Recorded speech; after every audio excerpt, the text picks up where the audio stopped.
Welcome, Pirate fans, to episode number 2 of Pregame Pirate Classics. Today we have two guests, our head football coach, Steve Mooshagian, and also our assistant football coach, Bobby Mooshagian, also known as the fact checker. I brought up some points from episode 1, so we'll have the fact checker here. We're going to break down the 50th edition of the Citrus Cup with Moorpark College from our 2017 season. So how's everyone doing today? We're doing great. That was great memories thinking back. That made it 10 in a row in the decade of dominance. We loved it. Yeah, Hell of a game. Playing Moorpark, so is every game is every single one over 10 years have been pretty eventful. Whether it's leading up to the game or the course of the game or afterwards, there's always been something going on. Yeah, well, being our rival, another game where the travel should be easy. It should be a quick drive there. How do you guys plan for that? What goes on in those short bus rides? Well, the biggest issue was that I chose I was going to drive over, and then also the specialist van drove over, the trainers drove over. We all drove over separate. So we were there probably 2 hours before kickoff. And I'm sitting there and I'm figuring, where the heck is everybody? And I'll let Bobby tell the story since he was on the bus. Yeah, well, normally you sit in the front row and you direct kind of the driver where he's going to go. And when you decided to drive, our assistant coach Kyle Schommer decided to hijack that seat. Normally I try to take it over when you're not on it, but he was directing the bus and told him to take the back roads, the 118 through Wells and up through the orchards and all that, and the citrus.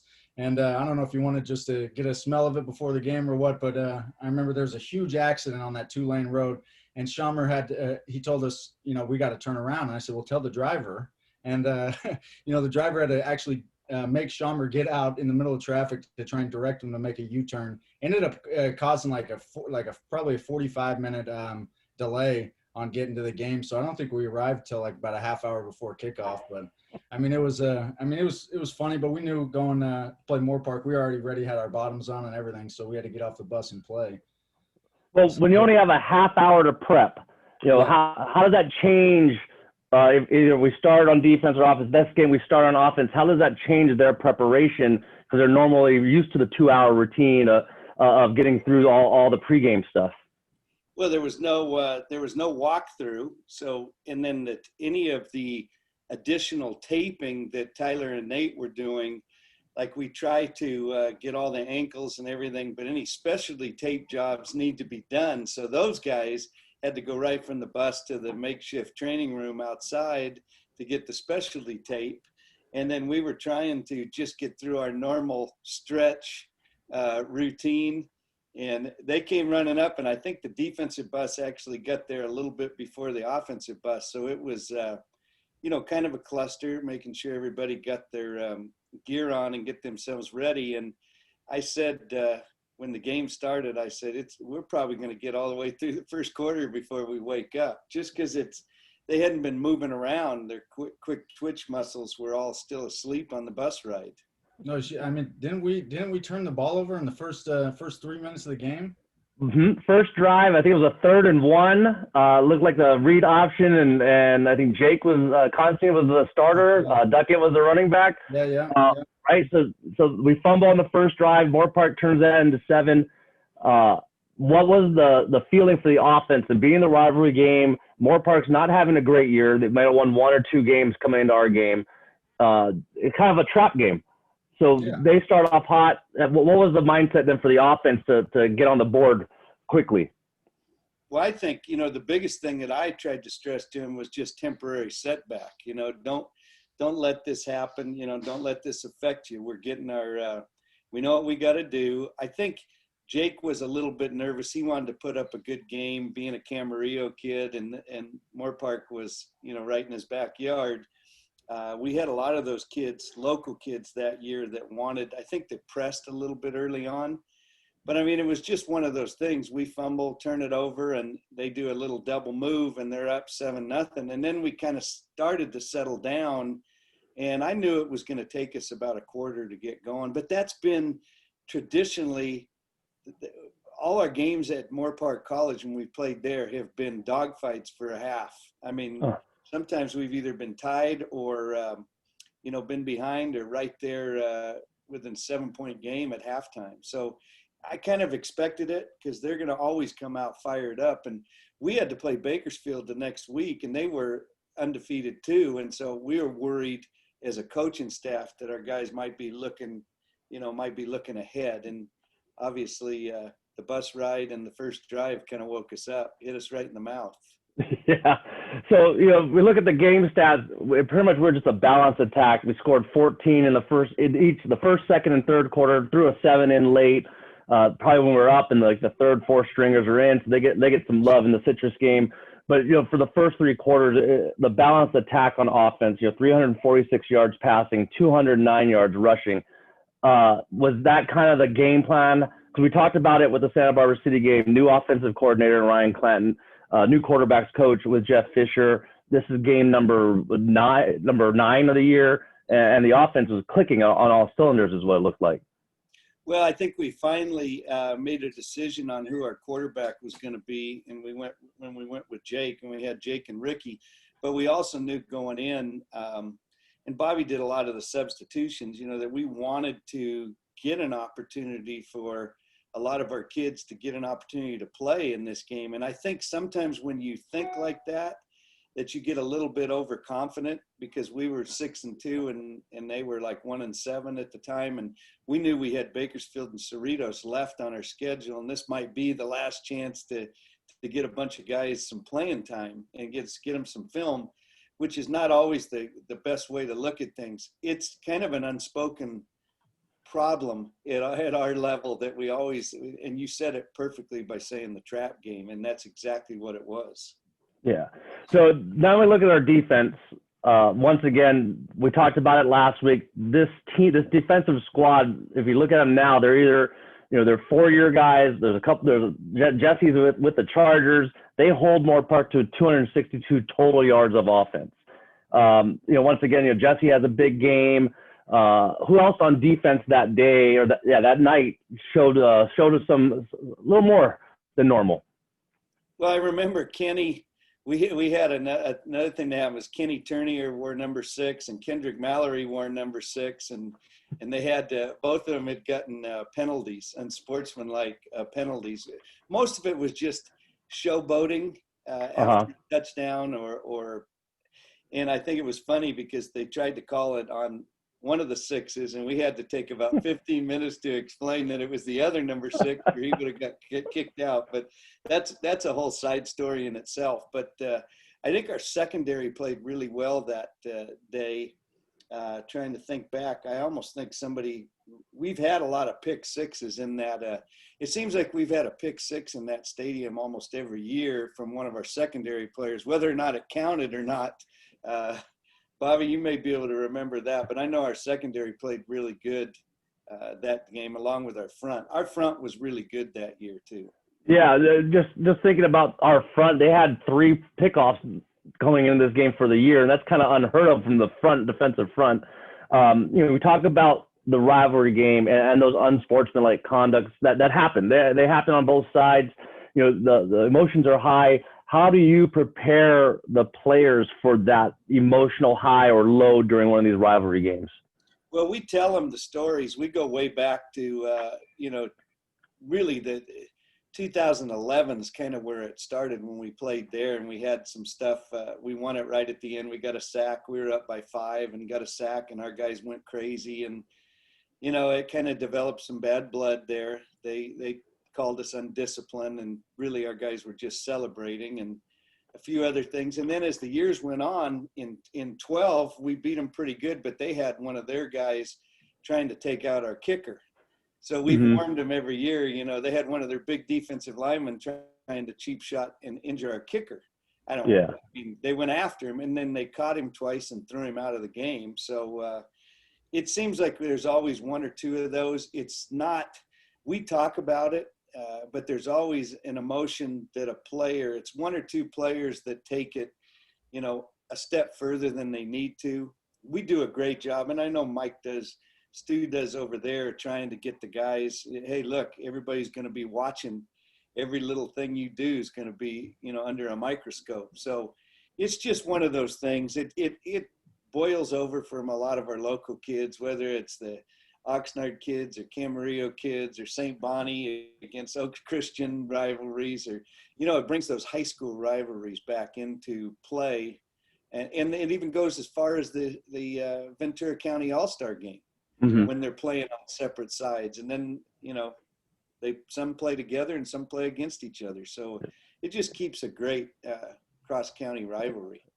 So, Bobby, you handle the substitutions during the game, and we're talking about how to keep the players in check because of the emotional highs and lows in a rivalry game. You know, so when you're doing the substitutions, do you talk to them about that when you take them off because maybe they are getting a little too froggy out there, or don't react to what's being given to you?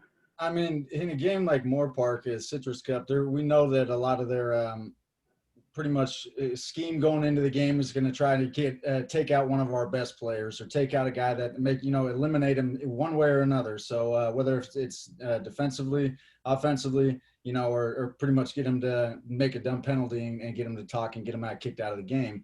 So, I mean, that's really so we, like my dad was saying, we prepare them ahead of time.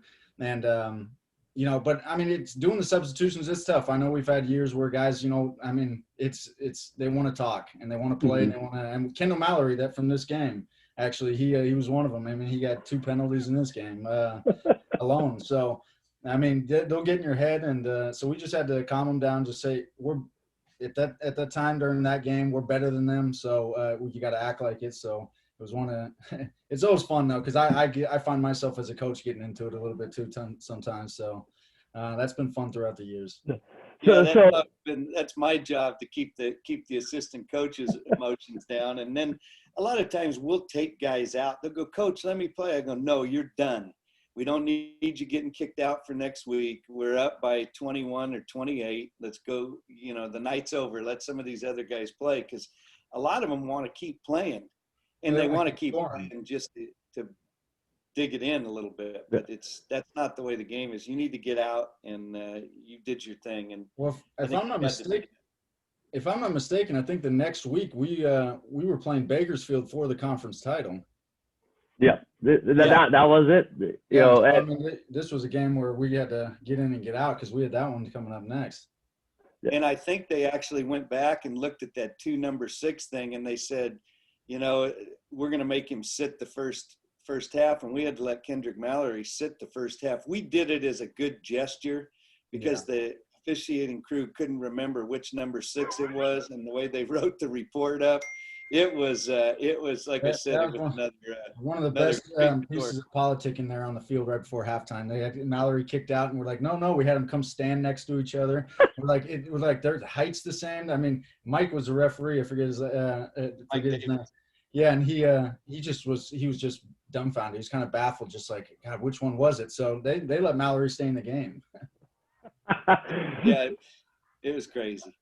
Well, that's part of community college football, right? You know the referees. We know our players. Sometimes they forget who our players are. Having that relationship, you know, how does that go into then having a relationship with the referee crews? You know, I've been around the last few years. I got to meet a lot of our crews. We get the same ones. You know, when we have a rivalry game, does it help having a crew that you guys know, or would it be better to have a crew that no one knows? You know, it's hit and miss. We always get a good feel. I know most of them, and I'll see them walking up, and I go, "We got you guys. They sent you to us. Yeah.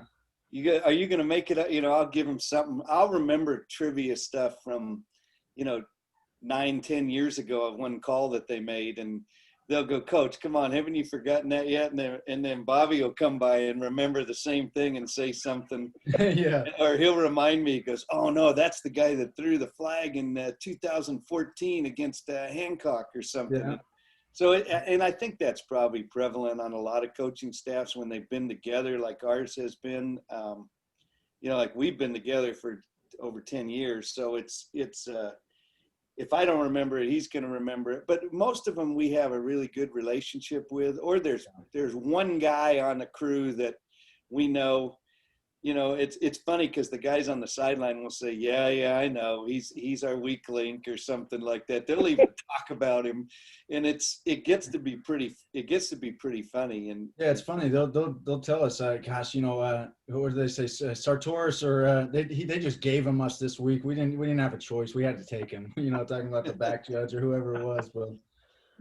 yeah, It's funny. There's some head referee or some of the head refs and side judges we have some good relationships with throughout the years. It's funny because we're on our home games. You think that you get the benefit of not having chains, but we get the chain gang on our side too since we go on the opposite side. So we have to avoid the refs. Sometimes it's fun, but I mean the refs are. That's if you don't have referees, a good relationship with the referees, or you can't heckle back and forth. It's not a fun game. I mean, when they try to silence you as a coach and you can't say anything to them. Those aren't fun games. Yeah, I've had to control Terry Morris a few times lately. It's the last couple of years it was Bobby before, now it's Terry. It goes in cycles, but or the guy with the beard. I think they were talking about Hayden too. So it's funny because we'll always have one coach that'll it just random games that something will. Because one of those side judges will say something to the coach, and then they'll get into a little. But it happens on both sides, and it's all part of the game. I always tell them, I said, we're going to make some bad calls, and I know you're going to too. It'll all even out in the end, and they laugh, and then we shake hands, and go from there. So we're going to end this pregame for Saturday night. How the rivalry part, raising the cup.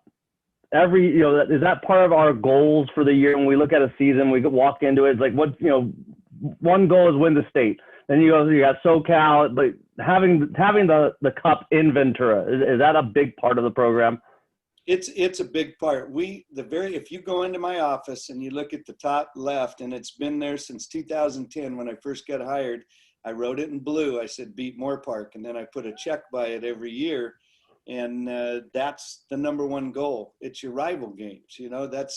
I learned that a long time ago is, you got to beat your rivals and you got to win your conference. And then you got to you beat your rivals, get in the postseason, and then win your conference, and then win state. So it's kind of those things in that order. You can't do one without doing the other. And my first 2 years, we always played Moorpark in the opener because we were in different leagues. And that may be the case coming up with this season. We're going to be playing in 2020/21. Moorpark could be the opener again because we will be in different leagues now that they've done that releaguing. But it's a big game for our kids, and we educate our kids on it and talk about it. And even our out-of-state kids love it. They know. They know.